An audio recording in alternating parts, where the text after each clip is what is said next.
En el nombre del Padre, y del Hijo, y del Espíritu Santo. Amén. La segunda semana de los ejercicios dura hasta el Domingo de Ramos, inclusive, dice San Ignacio. Y esta meditación de la entrada triunfal de Cristo en Jerusalén es muy apta para cerrar toda esta etapa de la vida apostólica de nuestro Señor. En esta segunda semana hemos ido siguiendo los pasos de nuestro capitán para pisar sobre ellos en su seguimiento. Lo hemos estudiado buscando llegar a tener un interno conocimiento de Él para más amarle y seguirle, y lo hemos hecho con diligencia. Sin duda que van a salir de nuestro corazón afectos y de nuestros labios frases análogas a las que brotaron de los labios y corazones de estas turbas que proclamaban a Jesús como Mesías el día del Domingo de Ramos. Pero hay que tratar de que no sean como la de algunos de esos o muchos de esos que después de que el entusiasmo pasó se volvieron contrarios a Jesús más bien y lo maldecían, lo despreciaban, lo odiaban. Comenzamos entonces este Domingo de Ramos, esta meditación con la oración preparatoria acostumbrada. En el primer preámbulo vemos la historia y sería Jesús el día siguiente de su visita a Betania partió para Jerusalén y habiendo llegado cerca de Betfagé, que es la villa de los higos verdes, frente al monte de los olivos, se detuvo y envió a 2 de sus discípulos diciéndoles: id a la aldea que está frente a vosotros y al entrar en ella hallaréis a un pollino atado, un burrito, sobre el cual todavía no ha montado nadie. Desatadlo y traédmelo, y si alguien os dice: ¿qué estáis haciendo? ¿Por qué lo desatáis? Le contestaréis: el Señor lo necesita, y al punto os lo dejará traer acá.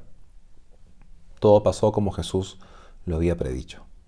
Entonces, llenos de gozo, los apóstoles tomaron el mejor de sus mantos y lo pusieron sobre el asno y le hicieron sentar en él a su maestro. No sabían que así realizaban las palabras del profeta Zacarías: decid a la ciudad de Sión: mira que viene a ti tu rey dulce, sentado sobre un pollino de una asna.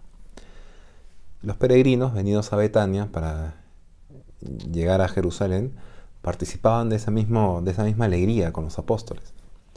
Unos ponían mantos multicolores ante el Señor, otros cubrían el camino con ramos arrancados de los olivos y las palmeras que lo bordeaban. Y llegados a las alturas del monte de los olivos, vieron alzarse ante ellos Jerusalén y su templo, resplandeciente a los fulgores del sol esplendoroso y del Medio Oriente. Y ante ese espectáculo magnífico, el entusiasmo creció y estalló ya en clamores de triunfo. «Hosana», gritaban los apóstoles y el pueblo. «Hosana al Hijo de David. Bendito el que viene en nombre del Señor». Entonces se detuvo Jesús a la vista de Jerusalén y lloró. Lloró por su ingratitud. Todos esos clamores jubilosos de la falda de los olivos llegaron hasta el templo y también de las casas y tiendas de campaña que estaban esparcidas en ese valle de Cedrón. Fueron varios peregrinos congregados para la Pascua y se unieron a ese mismo cortejo, a exclamar que Jesucristo finalmente es el Hijo de David, el gran profeta. Se enteraron de que estaba ahí Jesús de Nazaret, el hombre de los milagros, el que había resucitado a Lázaro, y quisieron tomar parte de ese cortejo cada vez más universal, y agitando las palmas marchaban delante de esa entrada triunfal, y alababan a Dios a grandes voces por todas las maravillas de que habían sido testigos, y decían: «Hosana al Hijo de David, bendito el que viene como Señor, el Rey de Israel, paz en el cielo, hosana al Altísimo».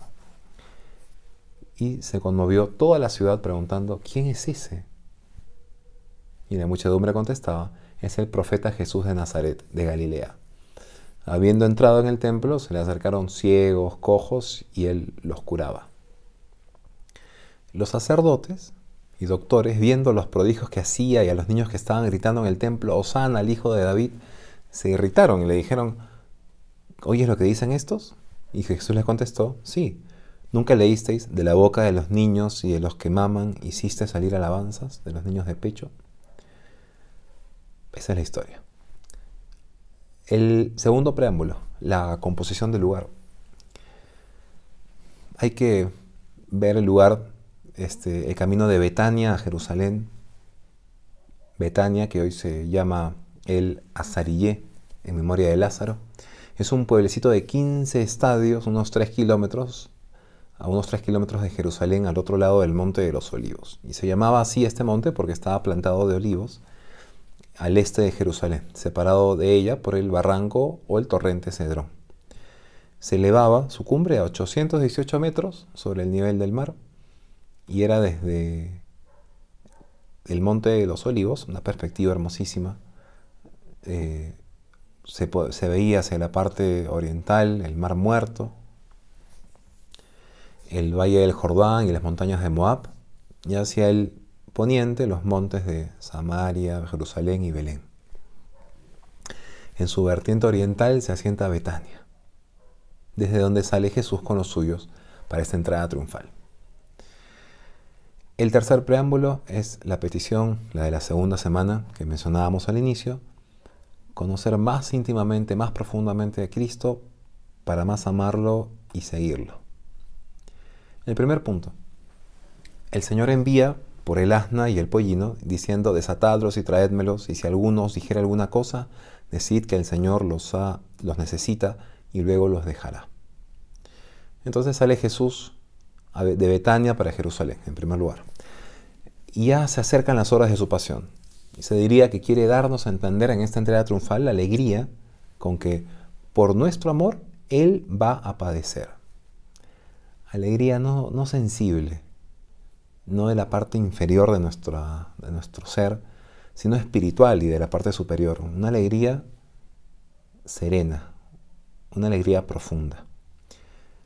¿Estamos nosotros así dispuestos a trabajar y sufrir por amor de quien tanto nos amó? ¿Cuántas veces la sola previsión de algún sufrimiento que en nuestro camino encontramos, cuando seguimos a Jesús, nos pone amargos y nuestro corazón se encoge? Tanto que nos hace detenernos e incluso abandonar eso que habíamos comenzado. Entonces hay que pedir el esfuerzo y el temple del alma para poder sufrir, así como Cristo nos está enseñando. Quiso además dar una prueba palpable de que era el Mesías predicho por los profetas, porque daba una ocasión de reconocerle a los que se obstinaban en cerrar los ojos a la luz de la evidencia que tenían delante. Todo lo que hacía Jesús estaba profetizado y lo estaba cumpliendo. Dios ofrece su gracia a todos y muchos la desprecian. Cerramos los ojos.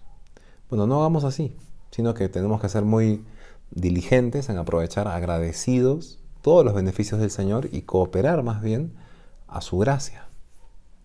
Cooperar a la gracia de Dios, una gracia que nunca Dios niega a nadie.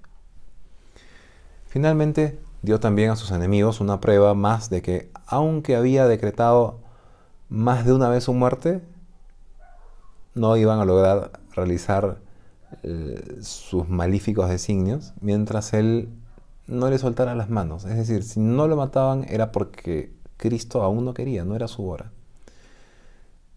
Si somos fieles seguidores de Jesús, sus enemigos, que son los nuestros, nada podrán hacer hasta que Él no lo permita. Entonces no debemos preocuparnos, no debemos perder la confianza, ni la esperanza, ni la seguridad en Cristo. En segundo lugar, dentro de este primer punto, para preparar la entrada envía a 2 de sus discípulos a que le traigan un asna con su pollino, sobre el cual tenía que ser montado, y les anuncia cuánto les había de pasar, les predice el futuro. A sus ojos todo está patente, todo se ve a los ojos, frente a los ojos de Cristo, y así está mostrando su divinidad además. Y tiene además en sus manos los corazones de los hombres, y así el dueño de estos animales, al escuchar el deseo de Jesús, no opone la menor resistencia para que se cumpla. Qué palabras tan dignas de consideración, la que sus apóstoles les dicen, ¿no? El Señor lo necesita. Eso es suficiente. ¿Cómo oponernos, si es el Señor y de su mano le hemos recibido todo? ¿Cómo oponernos a lo que Él nos pida? Todo es suyo. Sin embargo, ¿cuántas veces, olvidados prácticamente de esto, usamos de las cosas como si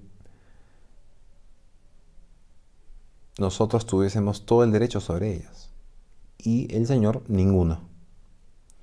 ¿Cuánto abusamos de sus mismos dones y beneficios para usarlos contra Él? Más bien, todo lo que Él nos ha dado lo usamos contra Él. Bien podemos aprender de esta fidelidad de los apóstoles en ejecutar cuanto el Señor les indique y de la docilidad del dueño de ceder sin imponer ninguna dificultad ni reparo cuando ve la voluntad de Dios.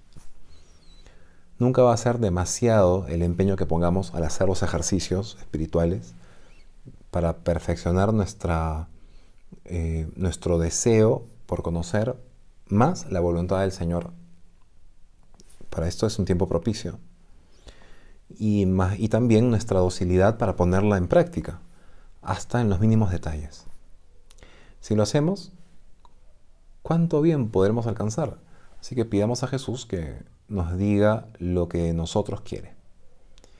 Y estudiemos el modo en que podemos cooperar a ese triunfo de nuestro capitán, a reconocer sus derechos, a que reine. Es decir, pongamos medios adecuados para poder llegar a nuestro fin, a nuestro principio y fundamento, para poder cumplir la voluntad que Dios nos está mostrando. Pongamos los medios adecuados. Reformemos nuestra vida.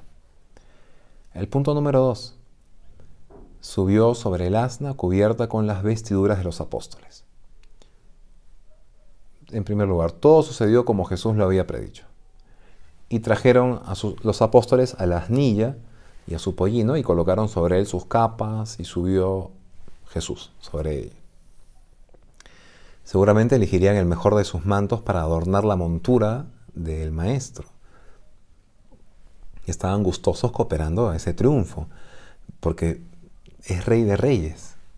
Es rey y se contenta, sin embargo, con tan poco, con un burrito. Su montura era un borrico. Su cabalgadura, unos pobres mantos de discípulos. Sus mesnadas, unos humildes artesanos, algunos peregrinos del pueblo, sus cortesanos, los apóstoles. Y es que su reino no es de este mundo. Tenía toda la corte, pero en el pueblo, de una manera muy humilde. Porque quería mostrar que su reino no es de este mundo. Si lo fuera, tendría, sin duda, soldados que lo acompañasen, cortesanos, todos ricamente vestidos, magníficos caballos. Así son los reyes de la tierra, hombres como los demás, que necesitan todo ese esplendor postizo para destacarse. Pero Jesús no. Rey de reyes y Señor universal, de nada necesita, porque es la misma grandeza. Y mientras más modesta es su apariencia, es más fuerte, más clamoroso su triunfo. En segundo lugar, hay 3 causas que se exponen acerca de la entrada en Jerusalén en esta forma. Así lo explican los autores. En primer lugar, para cumplir las profecías. En segundo lugar, para dejarnos un ejemplo de humildad y mansedumbre. Y en tercer lugar, para afirmar claramente su realeza al modo como lo habían dicho los profetas cuando llegase su hora. Entonces combina el evangelista en una misma cita a Isaías y Zacarías. Estos 2 pasajes predicen el carácter humilde, benigno y sobre todo pacífico de este rey Mesías, que no tenía que entrar en la ciudad con fausto y aparato como los conquistadores terrenos, montado en un caballo o un dromedario, sino que por el contrario, entrará sentado sobre un pollino, hijo de la que está acostumbrada al yugo, en el cual nadie ha montado hasta ahora. Está en Mateo 21:5 y Marcos 11:2. No quiere decir que sea el asno considerado por los orientales como una montura trivial, pero aún entre ellos no lo montan los guerreros. No se daban cuenta los discípulos que esto era el cumplimiento de las profecías. Pero cuando Jesús fue glorificado, ahí se acordaron de que esto había sido escrito acerca de él y que ellos mismos lo habían cumplido. Entonces veamos a nuestro Rey lleno de mansedumbre, lleno de dulzura, va predicando y brindando paz, como dicen las palabras que, según San Lucas, pronunció en ocasión de esa entrada en Jerusalén, ¿no? Si conocieses también tú, por lo menos en este día, que se te ha dado lo que puede atraerte la paz. Y Jerusalén no pudo aprovecharse de ese ofrecimiento. Al menos nosotros entonces aceptemos gustosos esa paz, ese preludio de eterna felicidad que Jesús nos trae. Y veamos cuáles son los medios para lograrla. Mansedumbre, pobreza, humildad. Aprendámoslas de nuestro Rey y Maestro entonces para lograr el premio que promete. Hallaremos el reposo para nuestras almas. Pero ¿cómo Jesús tan humilde se deja honrar y admite las muestras de respeto y veneración de sus discípulos y seguidores? Y es que se trataba de la gloria de Dios, no de la suya. Y cuando se trata de la gloria de Dios y del triunfo de la verdad, sería falsa humildad rechazarla. Porque caerían en olvido los derechos de Dios y más bien sería el triunfo de los enemigos. Por eso es que Jesucristo quiso que haya esta manifestación de gloria en medio de la humildad. El tercer punto, le salen a recibir tendiendo sobre el camino sus vestiduras y los ramos de los árboles y diciendo: sálvanos, Hijo de David, bendito el que viene en nombre del Señor, sálvanos en las alturas. En primer lugar, está montado Jesús, comenzó a caminar hacia Jerusalén y en pocos instantes esta caravana de peregrinos galileos se transformó en una solemne procesión de triunfo para el Mesías. Y muchos de entre la muchedumbre tendían sus capas por alfombras para que sobre ellas pisase Jesús. Otros cortaban ramos de los árboles y los echaban también en el camino y los agitaban al aire. Y transportados de alegría todos, cuando se acercaban a la ciudad, comenzaron a alabar a Dios a grandes voces por todas las maravillas que habían sido testigos y decían: Hosana al Hijo de David, bendito el que viene como Señor, Rey de Israel. Bendito el que viene como Señor. Paz en el cielo y gloria en las alturas. Hosana. Que sería como decir salve. Una exclamación consagrada por la costumbre en las procesiones. Saludaban entonces al Hijo de David, al Rey de Israel y al Mesías tan deseado. Hosana, como un análogo al salve romano. Entonces los fariseos, impotentes para prevenir y contener esta explosión popular, encontraban, al menos en ella, la ventaja de hacer responsable a Jesús de ese desorden. Maestro, reprende a tus discípulos, les dicen. Si ellos callan, responde Jesús, gritarán las piedras. Y la ciudad entera se conmovió y se preguntaba: ¿quién es ese? Y los que acompañaban a Jesús respondían: es Jesús, el profeta de Nazaret, de Galilea. Y como es natural, todo ese bullicio, acudieron los niños, y llegando al templo todos. Cuando los demás callaban, los niños seguían clamando así, entusiasmados, a todo pulmón: Hosana al Hijo de David, Hosana. Y esto es muy natural en la vida religiosa de un niño. En las escuelas habían aprendido de memoria el salmo de donde estaba tomado el Hosana, 117. Y entonces se les había enseñado a esos niñitos a hacer vibrar los ramos durante la fiesta de los tabernáculos, cuando se oía este Hosana, este salmo.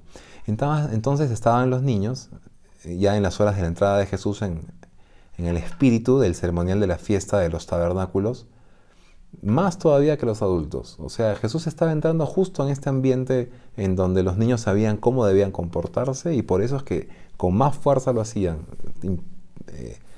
empujados por toda esta gloria de Jesús. En el tiempo se le acercaban ciegos, cojos y los curó. En el templo, perdón. Y los sacerdotes y doctores, viendo que estaba haciendo milagros y que los niños estaban gritando, se irritaron y le dicen a Jesús: oye, lo que dicen estos. Y Jesús les contesta: sí, ¿nunca leíste de la boca de los niños de pecho hice brotar una alabanza? ¿Hiciste brotar una alabanza? Los fariseos entonces se dijeron unos a otros: ya ves que nada avanzamos en este propósito de matarlo. Mira cómo todos van detrás de él. En segundo lugar, hay que reflexionar para sacar algún provecho de estas enseñanzas de esta procesión, de este jolgorio, de esta alegría, de este odio, nosotros podemos concluir. Porque es el triunfo de nuestro capitán, el Rey eternal que hemos contemplado en su venida, para poder seguir, para que siguiéndole en la pena, le sigamos también en la gloria. ¿Qué diferencia de esta gloria y este triunfo a la gloria y triunfos de los reyes temporales, ¿no? Dice Garrigou Lagrange que su triunfo se hiciera con gloria tan modesta que no excitase sospechas en los romanos, no hubiese nada de ruidoso ni de revolucionario. Así quiso Jesús que sea. Se ha hablado mucho de la nobleza de los asnos a los ojos de los orientales. Un romano, pasando cerca, sobre un caballo bien puesto, el casco a la cabeza, la lanza en la mano, se habría sonreído muchísimo viendo ese grotesco cortejo. Una mascarada, una caricatura de la subida al Capitolio. Pero Jesús, rey manso, humilde, aceptaba todos esos humildes homenajes. Y esas buenas gentes hacían lo que podían. No está su reino en la fastuosidad exterior, sino en las almas, en la paz, en la tranquilidad, en la santidad. Las gentes entonces ponían sus mandos a los pies de Jesús. Y nosotros, y tú, ¿qué vas a poner? Tiende tu amor. Tiende para que sobre ello marche triunfalmente tu Rey, lo que Él mismo te ha pedido en estos días de ejercicios. Ya acabas de hacer tu elección, tu reforma. Ponla a los pies divinos de Jesús. Pídele que pise triunfalmente sobre tus riquezas que por Él quieres dejar, sobre tu voluntad que por Él quieres sujetar a la obediencia, sobre tu sensualidad que anhelas dominar para seguir casto al que es la misma pureza, sobre cuánto tienes, todo cuanto puedes, todo cuanto vales, todo para Él, todo a Él rendido, todo a Él para siempre entregado. En tercer lugar, cuánta verdad la que encerraban los gritos y las aclamaciones, tal vez inconscientemente, que estaban diciendo todas estas personas. La paz queda hecha en el cielo, el reino de la justicia establecido, la libertad devuelta a los cautivos. Israel está a salvo y esa es la labor que ha hecho Jesús. Y los apóstoles y discípulos contarían a las personas todas las obras, la predicación, los milagros de Jesús, llenos de entusiasmo. Hay que recordarlos también nosotros entonces. Los has estudiado en estos días de ejercicios en los que has ido siguiendo paso a paso los caminos de tu capitán. Es tu Rey, hosana. Si a Él te sujetas, bajo su cetro vas a encontrar la paz, el bienestar, la dicha, el camino seguro del cielo. Dichoso tú si comenzaras de una vez a vivir como un buen súbdito de tan buen Rey y a seguirle bien de cerca. No hagas entonces lo que aquellas turbas que con tanto entusiasmo aclamaban a Jesús en la hora del triunfo y al caer la tarde le dejaron sin ofrecerle un abrigo en que pasar la noche. Terminamos con un coloquio para repetir los que hemos hecho en el de 2 banderas, con la nota de los binarios como broche de oro para que cierre toda esta segunda semana. Queremos dejarlo todo, Señor. Yo quiero estar bajo tu bandera, quiero seguirte en la lucha, en la pena, para así seguirte en la gloria. En el nombre del Padre, del Hijo y del Espíritu Santo. Amén. Ave María Purísima, sin pecado concebida.